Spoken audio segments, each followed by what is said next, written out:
18 pa po sila. Saan Oh. po yun, ma'am? Diyan dito sa central part ng Tel Aviv, Okay. mga hotel workers sila. So, natamaan yung hotel na tinitirhan na kung saan sila nagtatrabaho at syempre nakatira. Oh. Buti na lang at buti na lang lahat sila nakapunta dun sa bomb shelter at timing na timing yung pagsara ng pinto ng bomb shelter dun Ayun. dun nagkaroon ng impact dun sa hotel. So kung hindi nagawa nung kababayan isa na inaisara yung bomb shelter, hindi ko alam Yeah. kung ano yung ibabalita ko sa inyo ngayong araw na to, sa oras na to, no? So ang importante po, So yung we spent some 18, time, ligtas po sila. ligtas sila, definitely. No, walang scratch, yun nga lang, traumatized sila. Oo. No, so we spent several hours with them, talking to them, finding out kung ano yung condition nila. Tapos nilipat naman sila nung employer nila sa ibang hotel. Tapos doon na nga namin sila minute. Diniscuss namin yung sitwasyon nila. Meron nga silang yung yung isang kababayan natin.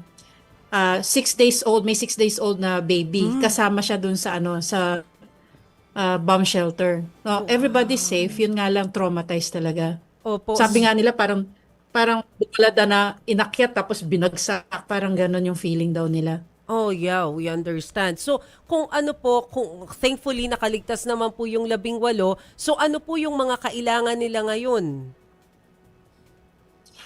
Dun sa kanila naman po may mga go bags sila, so meron silang mga pananamit.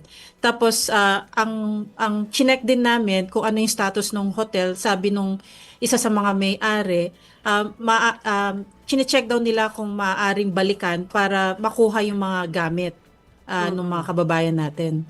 So may ganun pang possibility. So actually silang lahat ho, dahil may go bag sila, nandoon yung lahat ng mga passports nila, yung mga important documents nila. Ambassador, bukod po dun sa 18 Pilipino na binisita po ninyo kanina, gaano po kadami yung mga Pinoy na affected dyan sa Israel because of the attack? So, bali po, chinecheck ho ngayon yung case load natin, no? Parang ang affected po so far sa bilang namin, ina-update pa namin as we speak, mga 56 po yan, no? Affected na. Tapos, yung cases na kinukwento ko, yung mga relocation cases, no? At meron din ho tayong mga medical case na yung isa, verify pa namin kung ano ba talaga yung status. Pero kanina ding umaga, bago tayo pumunta sa mga hotel workers, pumunta ho tayo doon sa hospital ng pinaka-critical na patient natin. At doon ho, nakipag-usap tayo doon sa kanilang doktor to see kung ano yung prognosis nila. Nandoon naman din po yung kapatid nung kababayan natin. At I have to say, napaka ganda ho ng hospital. Isa po yung hospital na to, yung Shamir Hospital. Isa po siya sa pinakamagaling na hospital that dito sa Israel, lalo na sa mga trauma cases po. Kasi po yung kababayan natin, bumigay po, apektado yung right lung po niya, no? So, in the past few days, they've been monitoring her.